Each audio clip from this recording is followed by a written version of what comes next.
Hello বন্ধুরা, তো দেখো আজকে আমি তোমাদের ভি গলাতে কিভাবে পট্টি লাগাতে হয় পুরো ভিডিও দেখো। তো দেখো একটি পট্টি নিয়েছি 1.5 ইঞ্চি আর লম্বা তোমাদের ইচ্ছা মতো নিতে পারো বা মাপ করেও নিতে পারো। দেখো 1/2 ইঞ্চির গ্যাপে এইভাবে সেলাই করতে হবে, পুরোটা এইভাবে সেলাই করতে হবে।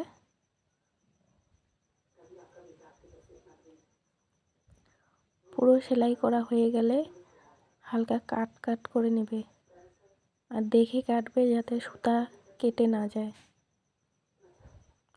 কাট হয়ে গেলে উপরে একটা চাপ সেলাই দিতে হবে 1 সুত দূরে। দেখো আমি যেভাবে করছি এইভাবেই করবে।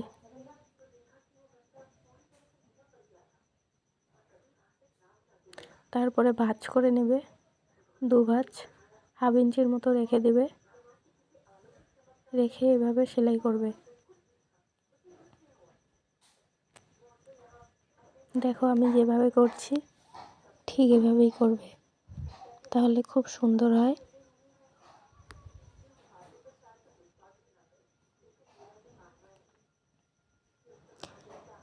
সেমভাবে ওটাও করে নেবে।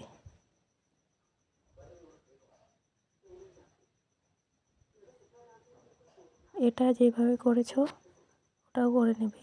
দেখো আমার দুটোই করা হয়ে গেছে। তো এখন হুকের জন্য পট্টি লাগাবো। তো দেখো 3 ইঞ্চি করে চওড়া নিয়েছি আর লম্বা তোমরা মাপ করে নেবে যার যেটা থাকবে। তো হুকের জন্য এটা ডান দিকে হুক হয় তোমরা জানোই। তো 2 ভাঁজ করে এভাবে লাগাবে,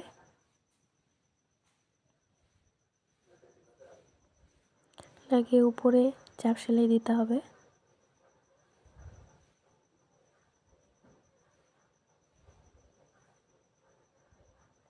চাপ সেলাই দেওয়া হয়ে গেলে পুরোটা উল্টা সাইডে চলে আসবে, ঠিক আছে? যেভাবে করছি দেখো।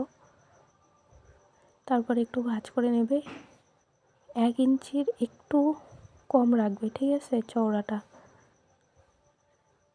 বেশি চওড়া হলে ভালো লাগে না। দেখো হুকের জন্য হয়ে গেছে। তো এখন হুকের ঘরের জন্য করব। এটাই হচ্ছে মেন, এটাই ভালো করে দেখবে। তো এটা উল্টো সাইডে লাগাতে হবে প্রথমে। তো দেখো যেভাবে আমি করছি,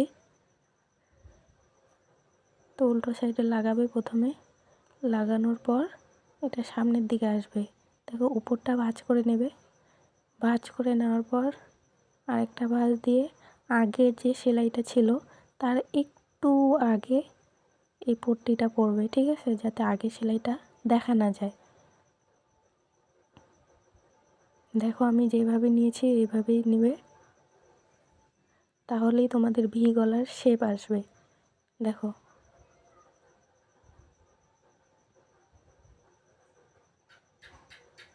দেখো কত সুন্দর লাগছে। এখন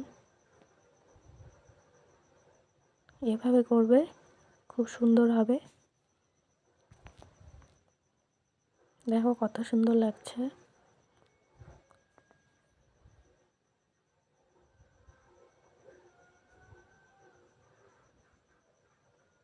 তো টাটা বন্ধুরা।